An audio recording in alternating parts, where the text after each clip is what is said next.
औषध नाही, इंजेक्शन नाही, आता ऑपरेशन शिवाय पाठ आणि मानेच्या दुखण्यापासून आराम मिळवा. NC वेलनेस सेंटर, नवल पेट्रोल पंपासमोर, रेल्वे लाईन, सोलापूर. केस मागे न घेतल्याच्या रागातून सुरेश कृष्णा श्रीराम वय 35 राहणार रफिकनगर MIDC याच्या खून प्रकरणातील 6 आरोपींना 8 मे पर्यंत पोलीस कोठडी सुनावली होती. कोठडी संपल्याने त्यांना शुक्रवारी न्यायालयासमोर हजर केले जाणार आहे.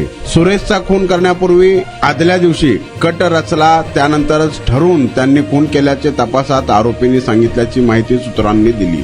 या खून प्रकरणी विजय अशोक श्रीराम, रोहित बसप्पा अण्णारेड्डी, करण अशोक श्रीराम, सुमित अशोक श्रीराम, राहुल बसप्पा अण्णारेड्डी सर्व राहणार कुंचीकोरवी गल्ली, मौलाली चौक, सुभाष सगडा राहणार नई जिंदगी अशी पोलीस कोठडी मिळालेल्या आरोपींची नावे आहेत.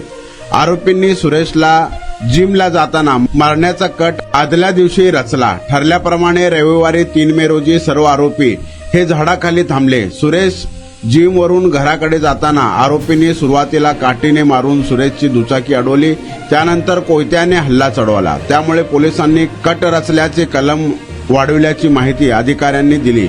पुढील तपास वरिष्ठ पोलीस निरीक्षक शिवाजी राऊत हे करत आहेत. आणि आता अवस्था अशी व्हायला लागली होती की मी बसत किंवा उभं राहत नव्हतो, तर जास्तीत जास्त झोपून राहायचा प्रयत्न करायचो. सलगपणे आपण एखादं काम करायला लागलो की बॅकमध्ये पेन येतोय. सुरुवातीला मी त्याला इग्नोर करायचा प्रयत्न केला, त्याच्यानंतर मला जाणवलं की इग्नोर करून हे काही कमी होत नाही. या ट्रीटमेंटच्या दरम्यान मला कुठलेही गोळ्या किंवा इंजेक्शन घेण्यासाठी सुचवलं गेलं नाही. मला पाठदुखीचा खूप त्रास होता. आयुष हॉस्पिटल जयसिंगपूरमध्ये दाखवलं, त्यांनी त्यावर मला सर्जरीचा सल्ला दिला. त्यामुळे मी आज साधारणपणे 90% पर्यंत रिलीफ आहे.